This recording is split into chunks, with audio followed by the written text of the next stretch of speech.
So what's going on this week, Tom? Hello, Adam. Hi, Mayo. Hey, what's up, Tommy? How are you? Oh, we're doing pretty good. We're just trying to figure out what's going on with Gerard Mayo going from burn some cash and we're going to spend 1,000% to now saying, you can't just buy everybody in free agency, and seeming to pump the brakes and walk those comments back. Why do you think he's doing that?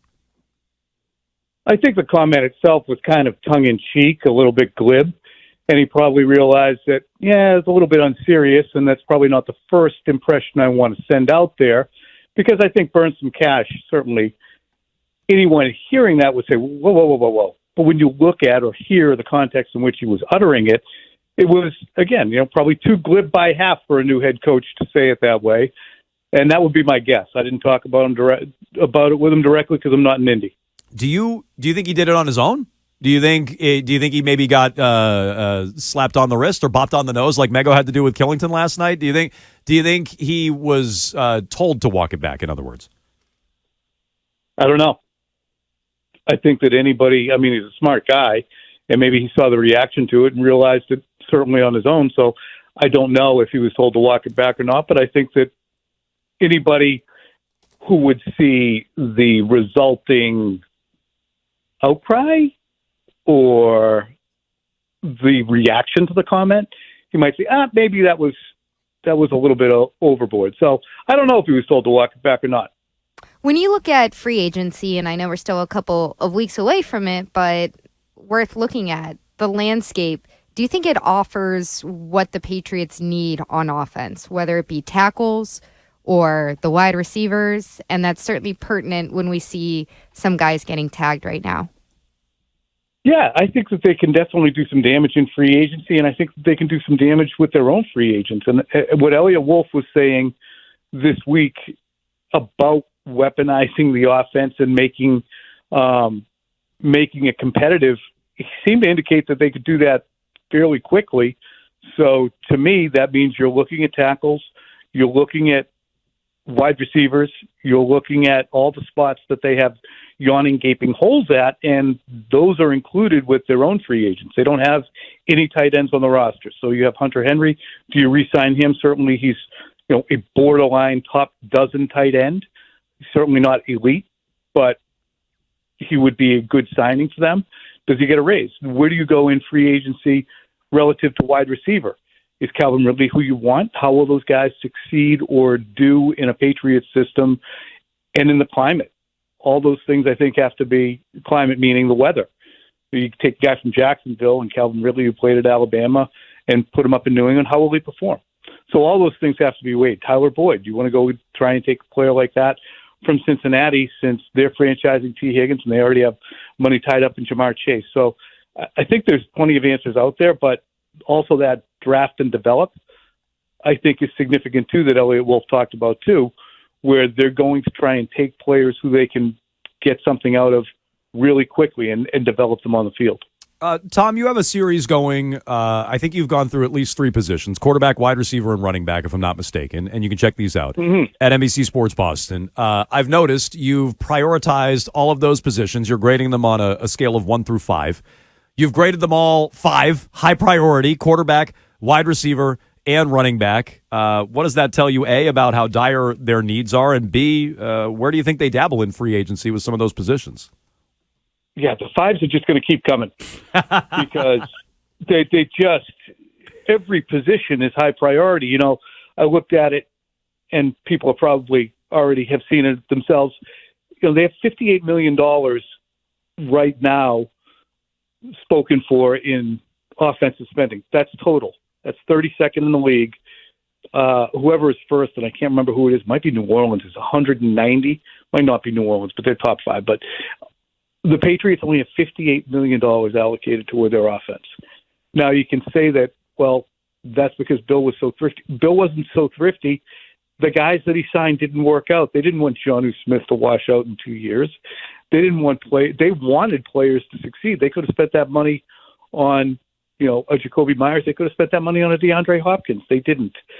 And the players they have, for instance, at running back, they only have one guy under contract who is a significant contributor, unless you want to count JaMychal Hasty, for instance, and that's Ramondre Stevenson. So they have to spend money offensively. Again, Mego asked the question, and would you bring Ezekiel Elliott back? I 1,000,000% would. Would you go and look at Clyde Edwards-Helaire? Maybe. Or, as you and I talked about just a little bit on text, would you go into the draft and take a guy like the Oregon running back, Bucky Norris? Bucky Irving. Who was someone I met. Bucky Irving. I like Bucky Irving. And his friends call him Bucky Norris, is what they do, yeah. Yeah, he's a space running back who is 5'9", unbelievably sudden, and they just have not done anything to replace that position since James White left. They used to have a stable of running backs that would be a bell cow back, a back who could be a hybrid, which Ezekiel Elliott can kind of be, and then their third down back. Now they have kind of two redundant bell cow backs. So going back to free agency really quick, because I think that by all accounts, like I'm very optimistic about the talent in this draft, but since free agency is coming up first, is it realistic to think that they can land elite talent on offense that they've been lacking over the last couple seasons? I don't think that that's the way they want to do it. I think that they absolutely understand that they are forced in some ways to do that. But what do we consider elite talent? I mean, if, like, say we look at Amari Cooper as a borderline elite player at the wide receiver position, he's not available.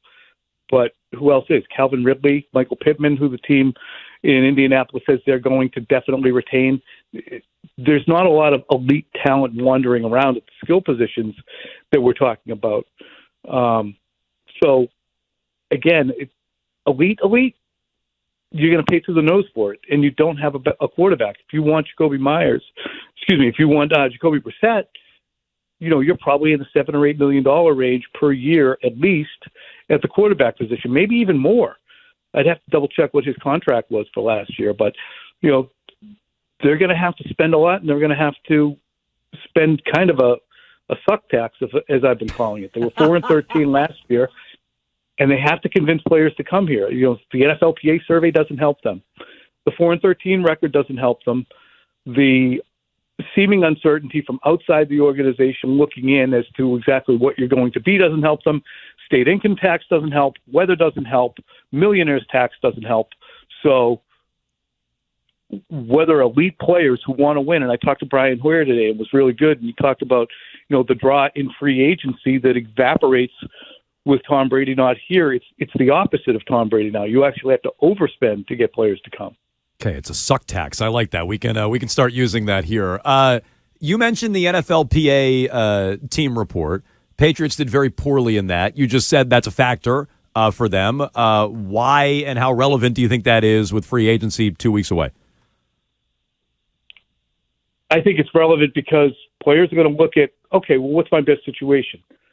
When I have two offers on the table from two different teams, and the agent presents them to me, and we talk about where I want to be, how do the Patriots compare to the Jacksonville Jaguars, for instance, if you're Calvin Ridley, and there's no state income tax in Florida, and you're with a quarterback in Trevor Lawrence who's entering his fourth season, and it's a team that's been to the playoffs, and you understand what it's all about. How do the Patriots relate to the Jacksonville Jaguars in those different things? What's ownership like? Well, I think the Crest, look, they got to do something, because either, and I'll say this as I look at this, either I'm incredibly naive and believe everything that they say about, or the players are a bunch of whiners.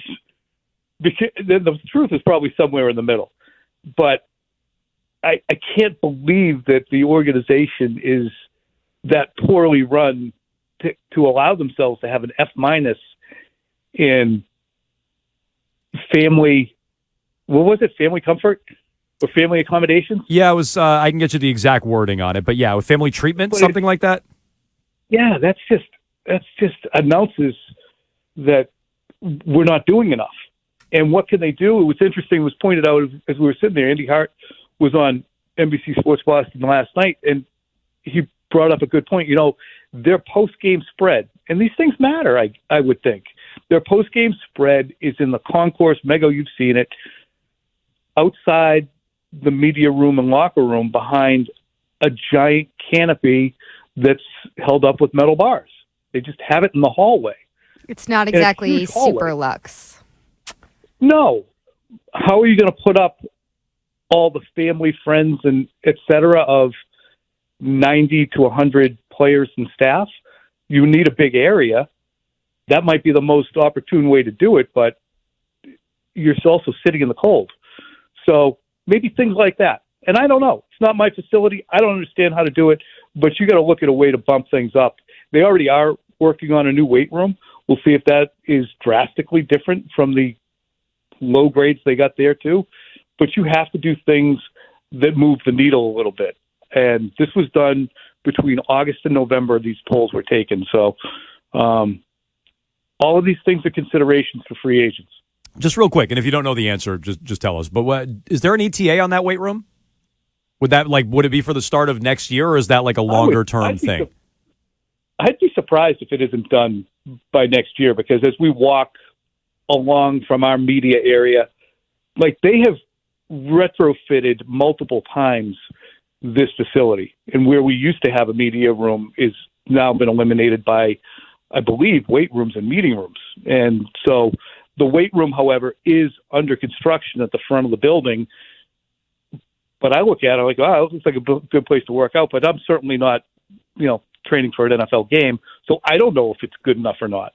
But all those things, it would seem by next year, because they've been working on it throughout, I think it was a Matt Patricia baby, to believe it or not, that he kind of hatched the idea for what it should look like. So it's just to say it's been in the works since he was here. Okay. He is Tommy Curran. Check out his work, NBC Sports Boston, Quick Slants podcast. He's on Tuesdays with Gresham Fourier. He's on here with Jones and Mayo every Thursday at 3:30. Tom, we appreciate the time. Thanks so much. All right, guys. Take care. All right. Thanks, Tommy Tom. Curran, as all our guests on the Harbor One Hotline.